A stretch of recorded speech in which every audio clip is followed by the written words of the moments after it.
This should be a really interesting panel. We have Stu Schwartzapel?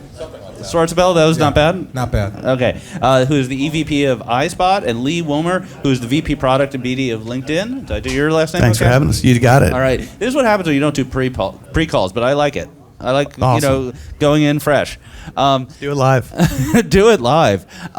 So I'm really intrigued by this conversation because we're talking about B2B, because LinkedIn, and CTV. So that doesn't make sense. Who would do that? All will be explained. We've heard that before. So why don't we start with you, Lee? Tell us about the B2B market, how big it is, what the trends are, et cetera.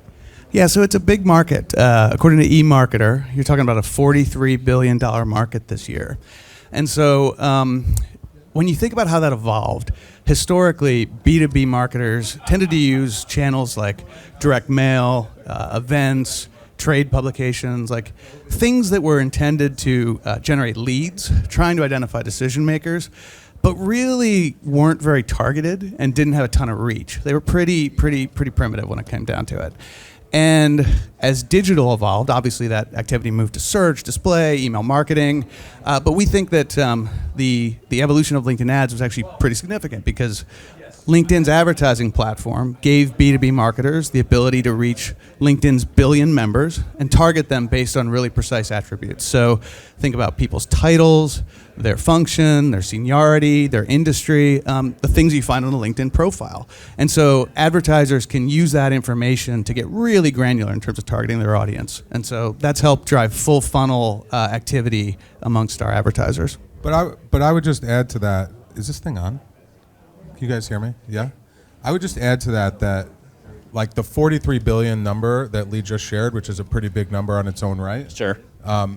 That's before we talk about CTV. Right. Because CTV is not participating that much right now. Right. So, typically when people think of B2B, they tend to think about performance, very kind of lower funnel, granular outcomes. Yeah. Small to medium-sized businesses.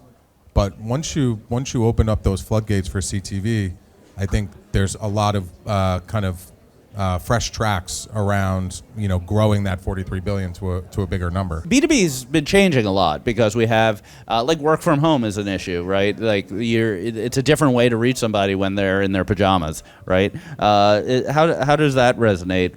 So you want me to start? Yeah. So I say this joke too much. So if I've said it to anyone in the room, I apologize in advance.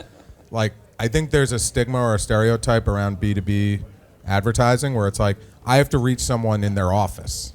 Like, oh, they're on like a trading floor and there's like a television up on the wall. Like I'm going to serve the ad while they're like making a trade. That would be cool. It's like, that would be cool. That would be hyper targeting. But that's not how it is, right? Because the day trader or the lumberjack or the educator, they all go home every day after work and they watch television, or whether that be through linear or over the top. So I think there's a big opportunity with CTV to kind of reach people where they are, even if it is with a B2B message. Yeah, I think going a level deeper on the tech, like most of the sort of programmatic B2B companies are using like the IP addresses of work locations as the primary way to reach them. And you don't get that executive who's at home watching golf or whatever. So the cool thing, if I may, please do. If I may flatter your metadata. Oh, definitely. The cool thing about LinkedIn, aside from the fact that they have a billion people, is that those billion people are obsessively updating their profiles every time they have a kind of work-life event. You get promoted, you get a new job, you get a new certification, you have a piece of news or a project that got press coverage around it that you're proud of, and that leads to extremely robust metadata that they have access to in order to understand what professionals look like as a cohort group, and then work with companies like iSpot to find those people wherever they are. I'll take it a different direction and just say, in terms of the trends, I mean, the proliferation of video as an advertising medium, we're seeing it emerge in a major way. And so one stat you might not be aware of is that at this point, 71% of B2B buyers, the decision makers, are Gen Z or millennial. And so you're talking about a group of decision makers that are digital native. They grew up with social media. They grew up with video. And they're a cohort that really expects authenticity and trust in the messages they receive and in the brands that they're going to engage with. And so we see this on LinkedIn. Basically, the content that does best is less about pitching a logo or pitching a point product and more about somebody talking to you and sort of telling you their story in their authentic voice. And so we think that this is behind the why the industry is increasingly transitioning to video, and we think it's a huge opportunity. Can you repeat that stat again? What percentage? 71% of B2B buyers and decision makers are Gen Z or millennial. Wow. So now the subject at hand is CTV and You're video. a millennial, right? No. I'm with you. The subject at hand is video and CTV, and I think when you think B2B CTV, when I do, I definitely think about like a sort of a bit of a static message during like a golf, like some company I've never heard of who wants me to transform my enterprise using some language I don't understand, but that's changing. So like what is the kind of vanguard of CTV and B2B? Either one, both of you, I'd love to hear from. Well, I mean, if you think about, two examples, like what Salesforce is doing with Matthew McConaughey and taking those ads and showing them and using, LinkedIn targeting. I'm using Salesforce as an example, but they could use LinkedIn targeting to get that ad with Matthew McConaughey in front of the right audience, or ServiceNow with Idris Elba. We think that companies that are using influencers and celebrities in a way that tell their story are actually really effective. But the other thing to keep in mind is at any given time, 95% of B2B buyers are out of market. Out of market meaning what? They are not actually in market for the product at hand or the service at hand. They're not looking to replace their data warehouse. Yeah, the contract that they're currently in is not up yet. Maybe they have a long deal cycle to evaluate, vendors or suppliers. There's such a diversity of industries that we're talking about here. Right, yeah. But just, they represent so many different kind of contingents of professionals, right? Some of them are more scalable than others, but the point is if we know that 95% at any given time are not in market for the product at hand, then CTV helps to keep that brand top of mind during that out of market period, so that when they eventually are ready, they're being hit with a more kind of brand building message farther upstream, and it's less performance focused because that window for performance is so small. Yeah, let me add a little context here because so the B2B buying cycle is really important here. It's really long, it's really complex. You've got roughly 6 to 8 decision makers involved in any B2B buying cycle. It can take quarters if you're trying to get someone to buy a CRM, for example. And through these long buyer journeys, it's a priority for marketers to keep the attention of their audience. So 91% of B2B marketers say that grabbing their audience attention is actually their biggest worry, according to some research we've done. And historically, it's been really hard for advertisers to capture attention of their audiences, B2B advertisers to capture attention of their audiences in a way that's economical. And so let's take an example, an extreme example, just to make it tangible. So why are there so few B2B ads during the Super Bowl? Well, what Stu said, basically a very small portion of the audience for those ads, for those premium spots, are in the market for a CRM. They're buyers that could, but whereas roughly 100% of the viewers could buy a B2C brand like Coca-Cola or beer or whatever it is. Maybe not 100% for beer. We found out in the last panel only 98% of people eat chocolate. There's 2% who don't. Okay. Well, but it's a lot closer to 100% than CRM buyers. Hopefully you'll give me that. But in any event, they're still competing for the same slots on the same prices, and they can't compete.